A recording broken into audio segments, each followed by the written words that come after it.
Welcome to the latest episode of the kp.wee podcast. I'm kp.wee. Now, on this podcast, it's always cool to talk to former athletes and get their stories. It's also awesome to have the chance to speak with podcasters about sports and with authors about their books. Now, just as interesting, though, is talking to people about their careers in the sports industry. And in today's episode, I talked to Sydney Noland, who is the digital media designer for the Seattle Seahawks. It's always interesting to have the chance to speak with somebody working in the sports industry, and I really appreciate the fact that they take the time out to share advice and tips here so that students and others who are tuning in can learn something valuable about the industry. Now, before we get to that interview, if you haven't checked out previous episodes of this podcast, please do so on your favorite podcast player. The kp.wee podcast can be found on Apple Podcasts, Spotify, Google Podcasts, iHeartRadio, and many other podcast players. The music is by Roger Chong. You can follow him on Twitter and on Instagram at Chong Roger. That's CHONG Roger.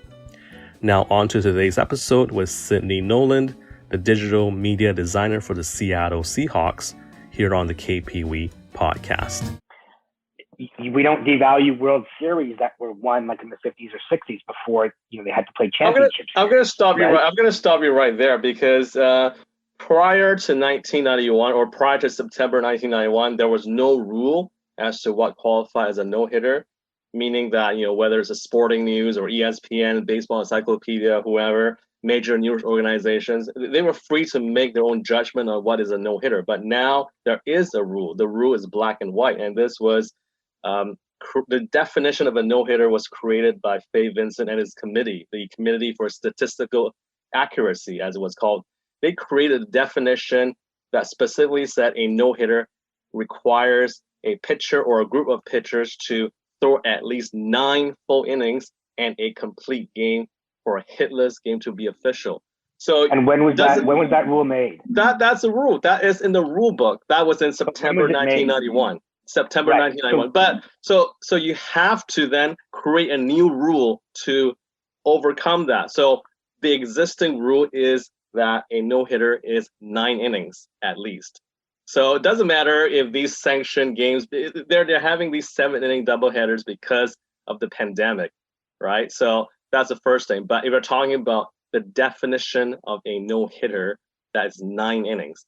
So I'm just going to have to stop you right there because that is the official definition created. Now, if you want to say, okay, baseball should go ahead and make a new rule or have a revised rule, sure, then let's talk about that. But the rule as it stands right now, the official definition is 9 innings or more.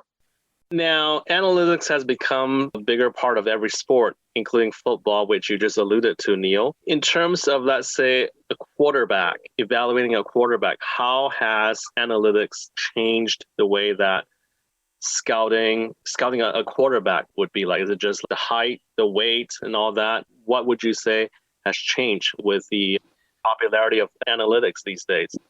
When it comes to quarterbacks, I think quarterbacks are probably one of the better ways you can employ analytics. The difficulty with analytics is you ask 2 different people and they have a different answer. Players annually, but I mean, that's beside the point because anyway, you don't know who voted for whom in the other sports Hall of Fames. But in baseball, you have fans who openly attack writers who didn't vote for their favorite player. I know. You go on Twitter and you see fans call writers idiots or other names just because those writers didn't vote for Larry Walker, for example. I actually agree with you on that. So that's why, like I said, I don't normally do these types of things. And because I think people need to grow up, for one thing. Just because some writers don't think your favorite player belongs in Cooperstown, it doesn't mean you should resort to like childish name calling, labeling writers as idiots. So I don't understand the need for people to do that. That kind of negativity actually turns me off because sports is supposed to be fun, laughing too. So let me ask you this, Jason Tackleman. You mentioned the 10 straight Gold Gloves as a center fielder. First of all, there are many instances, and you and I both know this, there are many instances in which Gold Gloves were awarded on reputation alone. 100%. So, not counting the Gold Gloves, tell me one major award that Andrew Jones won. And go ahead. But I don't need If you listened to an early episode, you'll know that I spoke with ESPN and CBS basketball analyst Debbie Antonelli recently. Please check out Debbie's website at 24hoursnbn.com. That's 24hoursnbn.com to find out how you can support Debbie's efforts to raise money for Special Olympics. Again, that website is 24hoursnbn.com, and NBN stands for Nothing But Net.